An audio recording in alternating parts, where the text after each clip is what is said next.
جوری آرومم کنید که از این حالت خستگی درام من به زمین گرم خوردم. دستمو بگی به نظرم وقتشه الان.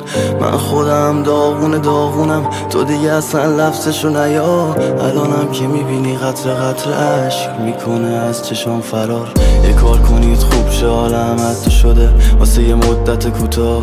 یه کار کنید بغض نکنم، یه کار کنید که نلرزه صدام.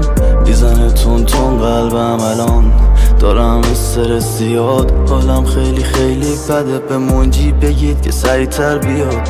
بهش بگید رفیقا میزنن از پشت خنجر. اون که غمش بیشتر خوشخنده است، اون که سختی میکشه میشه محکمتر. آدم و منتظر فرصت. بهش بگید این دنیا رو نمیخوام، هی دود میکنم و پشتشم یه لیوان. بهش بگید خوش باشیم به چیه، کاش وعده رویاهای خوب نمیداد.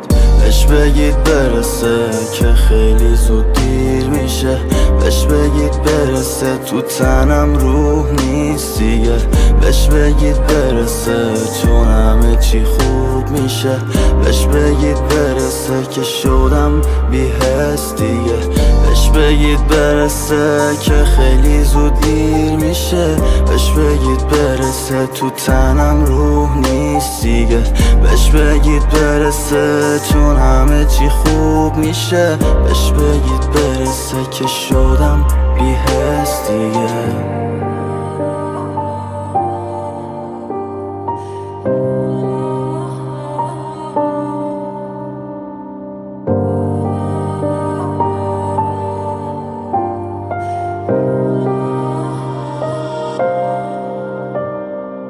سر راست میگفت زود میشه دیر، خوریم به فرسودگی نرسیده به سی. مغزم قلبمو کشیده به میخ، از رو صلیب شدم یکی عین مسیح. تو این وضعیت کدومتون دل واپسی؟ یکم حرفمو بشنو پیش ما بشیم. منی که همه درداتو به جون خریدم، چرا دوستیمون به آخری نیست رسید؟ شبا دلشوره صبح سرگیجه، میزنم به در و دیوار پرام زخمیه. هیشگینی دردمو بده تسکینش، خیلی وقته تو ایران عشق تعطیله. همه چی برعکس کور شمسیه، بلوفا بزرگ تیرا مشقیه. اگه حالمو پرسیدی و گفتم خوبم بدون میکنه قلبم حرفمو تکذیبش. گم شدم لابلای دغدغه فکریم، قایقمو میسازم مثل سهراب سپهری. میرم جایی که مجنون میرسه به لیلی، نمیمونم منتظر امدادای غیبی. الان بدجوری میدم تنهایی و ترجیح، منتظر ظهوری نمیرسه منجی. دور میشم از همه آدمای منفی، دور قلبم میکشم دیوارای سنگی. دلم تنگ خونه مامان بزرگه، چراغای نفتی زمستون و کرسی. فقط اونجا داشتیم زندگی رنگی، شاید با مردنم فقط خوابم بشه تعبیر.